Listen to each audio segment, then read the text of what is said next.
Você está no canal Eu Estudo a Lição com o pastor Samuel Camilo. Hoje é domingo, dia 30 de junho de 2024. O tema que estudaremos hoje na nossa lição da Escola Sabatina será Missionário Fracassado. O texto que serve como base para o nosso estudo, ou pelo menos um deles, é Atos capítulo 12, verso 12, que vai dizer especificamente o seguinte: quando Pedro se deu conta disso, foi à casa de Maria, mãe de João Marcos, aonde muitos estavam reunidos para orar. O contexto desse texto é a prisão de Pedro. Você deve se lembrar disso. Herodes havia prendido Pedro logo depois de ter trabalhado de forma muito intensa para destruir a igreja, tentando ganhar alguns pontos com a liderança do Sinédrio. Ele já havia prendido Tiago, irmão de João, e havia matado Tiago. Agora ele havia prendido Pedro e esperava que no dia seguinte ele pudesse executar Pedro para poder ganhar mais alguns pontos com o Sinédrio. O fato é que naquela noite o anjo do Senhor visitou Pedro na prisão. O que o capítulo 12 vai explicar, o capítulo 12 de Atos, e até faz isso com uma certa dose de humor, porque o texto vai mencionar que o anjo do Senhor, ele vai até a prisão, ele desperta Pedro, tem dificuldade de fazer com que Pedro acorde, vai abrindo as portas. Pedro, ele segue para a casa de Maria, mãe de João Marcos. Nessa casa estava acontecendo uma reunião de oração. A igreja estava ali reunida com o propósito de clamar a Deus pela libertação de Pedro. Mas quando Pedro chega, as pessoas não acreditam que é ele. Acham que é o anjo do Senhor disfarçado de Pedro que está lá na porta. E Pedro, enquanto isso, bate na porta pedindo para que eles abram. E eles ficam espantados quando Deus resolve responder à oração deles. Eles estavam fazendo uma reunião de oração, mas não acreditavam na resposta de Deus. É esse o contexto do capítulo 12. Mas essa reunião de oração acontecia na casa de Maria, mãe de João Marcos. Provavelmente esse lugar onde aconteceu essa reunião de oração fosse o mesmo lugar aonde na quinta-feira à noite, a última quinta de Cristo aqui na Terra, havia um cenáculo que era uma sala grande no segundo andar de uma casa, provavelmente uma família muito abastada, porque só famílias muito abastadas possuíam um ambiente como esse. Provavelmente teria sido nesse lugar onde essa reunião de oração aconteceu, o mesmo lugar onde teria acontecido a ceia na quinta-feira à noite. É interessante, esse capítulo 12 ele é preparatório para o capítulo 13. O capítulo 13 começa mencionando que Paulo, ou Saulo, nessa altura ainda, e Barnabé, eles estavam ali em Antioquia da Síria, uma igreja nova que havia surgido, hoje mais ou menos o sul da Turquia, ok? Eles estavam ali naquela igreja, uma igreja recém-formada, uma igreja que havia sido criada em muito por causa da própria perseguição que foi movida em Jerusalém. Os apóstolos descobriram o que estava acontecendo e eles agora enviam Barnabé para esse lugar. Por que Barnabé é um personagem tão importante no contexto do capítulo 13? O capítulo 12 já o introduziu, ainda que de forma muito sutil. Lucas costuma fazer isso, na sua maneira de poder escrever. Ele fala de Maria, mãe de João Marcos, que tem ali um grau de parentesco. Provavelmente essa Maria fosse irmã de João Marcos. João Marcos provavelmente era sobrinho de Barnabé. E o que vai acontecer aqui nesse contexto é que o próprio Barnabé é quem está sendo levado, é quem está indo, aliás, lá para Antioquia da Síria, e ele é quem convida Saulo para fazer parte desse processo de busca que está acontecendo, ou de implantação, de fortificação dessa igreja de Antioquia da Síria. Nos anos em que eles vão passar por ali, Barnabé é um indivíduo relacional. Barnabé é o tipo de gente que agrega a gente. Enquanto Barnabé traz pessoas, Paulo ou Saulo, ele vai trabalhar com a questão teológica, ele vai pregar, ele vai dar ensinamento. E essa igreja cresce de forma assombrosa, tornando-se inclusive mais importante do que a própria igreja de Jerusalém. E em grande parte por causa, sim, do ministério de Paulo e Barnabé naquela mesma cidade. Mas agora o Espírito Santo do Senhor se manifesta naquela igreja e vai dizer: separem para mim Barnabé e Saulo para a obra que eu os tenho designado.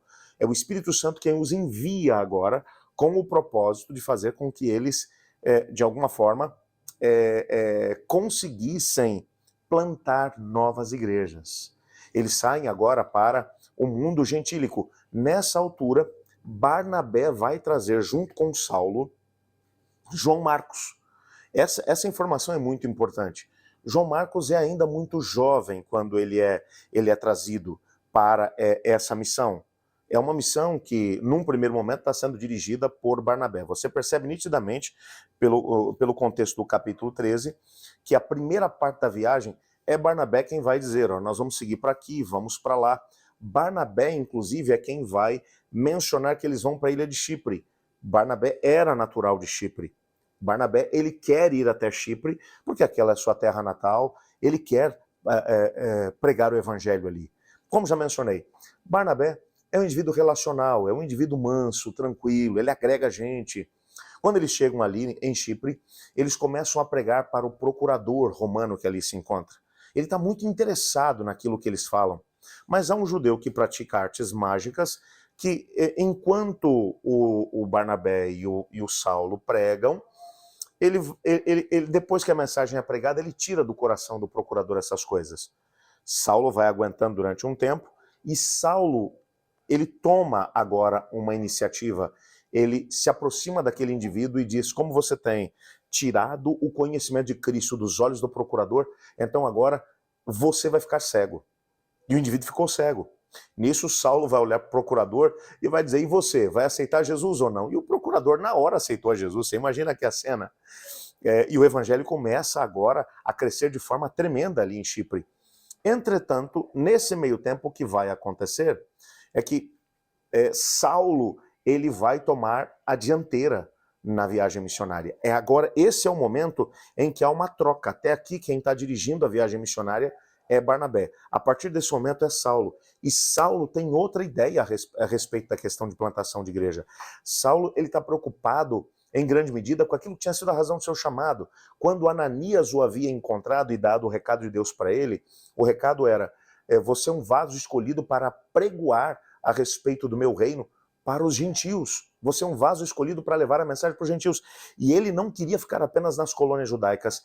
Ele tinha um sonho, ele queria ir até lugares muito mais desafiadores do que os lugares onde já havia uma colônia judaica.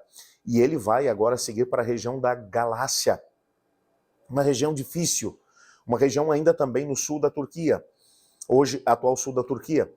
Os gauleses haviam sido movidos por causa das conquistas romanas, eles estavam mais ao norte, onde hoje se encontra a França, a Suíça, e eles foram descendo, chegaram até o sul da Itália e posteriormente acabaram sendo colocados, na época de Paulo, eles haviam se estabelecido de forma muito intensa ali naquela região da Galácia, no sul da Turquia, uma região truculenta, uma região complexa, uma região aonde você encontrava muito paganismo e ao mesmo tempo muita violência. Você não podia brincar com aquilo. Era também uma região pantanosa. Quando você vai estudar a carta aos Gálatas, e alguns comentaristas bíblicos vão mencionar isso, logo que eles entram e pensa que nós estamos falando de Barnabé, estamos falando de Saulo, agora a partir dessa próxima, desse próximo destino, Saulo inclusive muda o seu nome, a partir de agora ele é Paulo, é um nome que fala mais para os gentios, para o universo romano, ou para o Império Romano, ele deixa de ser Saulo, Saulo é um nome tipicamente judeu para Paulo, e agora quando eles entram na região da Galácia, eles estão entrando na região da Galácia quando algo vai acontecer. Alguns estudiosos bíblicos mencionam, baseado em algumas coisas que Paulo menciona na carta aos Gálatas, de que ele ficou muito doente no período que esteve lá, que os Gálatas o haviam abraçado de uma tal forma, que se preciso fosse, teriam arrancado os próprios olhos para poder dar para Paulo. Alguns chegam à conclusão de que provavelmente aquela, como era uma região com uma incidência muito grande de malária, que talvez Paulo tenha contraído malária e quase morrido. Agora você pensa, João Marcos era ainda um indivíduo muito jovem. Diante de toda essa situação, diante dos perigos da viagem, o texto bíblico simplesmente menciona do capítulo 13 que ele deixou os dois e voltou para Jerusalém. Ellen White, ela vai falar alguma coisa a respeito disso. Há um texto que vai aparecer aqui no nosso guia de estudos, do livro Atos dos Apóstolos, na página 108, onde Ellen White diz assim: Marcos, dominado pelo temor e desânimo, hesitou por um momento em seu propósito de se consagrar de todo o coração à obra do Senhor. Pouco habituado a sacrifícios, ficou desanimado com os riscos e privações do caminho. E então voltou para Jerusalém. João Marcos, pensa aqui nessa cena, João Marcos é de uma família abastada de Jerusalém, ele não estava acostumado com os riscos, com as situações, ele imaginou que fazer missão ia ser uma coisa mais simples. O fato é que no meio da situação, por causa dos problemas que ele viu no caminho, ele acabou desanimando. Portanto, o que Ellen White menciona está plenamente de acordo com aquilo que um grupo de teólogos menciona a respeito do tema. Provavelmente, a entrada de Paulo na região da Galácia fez com que João Marcos hesitasse. E realmente, quando você pensa no que foi a história de Paulo e Barnabé ali naquela região, Paulo, entre outras coisas, passou por perseguições por parte dos judeus, foi perseguido, ele chegou a ser até mesmo apedrejado e dado como morto. Imagina que para um rapaz ainda muito jovem, de uma família abastada, não acostumado com situações complexas como essa, foi muito complicado. O fato é que o primeiro capítulo da história de Marcos mostra que Marcos ele foi um missionário fracassado. Isso aqui tem que fazer com que a gente pare para poder pensar. O que eu gosto da Bíblia é que a Bíblia ela não poupa ninguém. Ela não coloca panos quentes em cima da história das pessoas porque elas acabaram desempenhando um papel importante. Ela não mascara a história. A Bíblia podia ter omitido essa parte da história de João Marcos. Nós nem ficaríamos sabendo. Por que a Bíblia menciona isso? Porque às vezes eu e você, enquanto passamos pelas dificuldades da vida, nós também somos tentados a desistir. Quantas são as vezes que a gente tropeça, cai, que a gente recua quando deveríamos estar avançando? A graça de Deus é tão grande que ela sempre trabalha para poder nos resgatar, mesmo quando tomamos decisões equivocadas. Essa foi a realidade de João Marcos. E o que o texto está dizendo é que assim como o Senhor Deus, ele foi pegar o menino que tomou uma decisão equivocada, que deixou os dois apóstolos numa situação realmente muito complicada, mas que depois acabou tendo a oportunidade para se redimir dessa situação, ele também desanimou. Você está desanimado hoje? Pois bem, a lição desse trimestre começa dizendo que o Senhor Deus tem um plano também para os desanimados, que ele pode trabalhar para que novas escolhas possam mudar o nosso presente e o nosso futuro. Eu realmente espero que Deus possa trabalhar na tua vida e também na minha. Amanhã a gente vai desdobrar um pouco mais o segundo capítulo da história de João Marcos.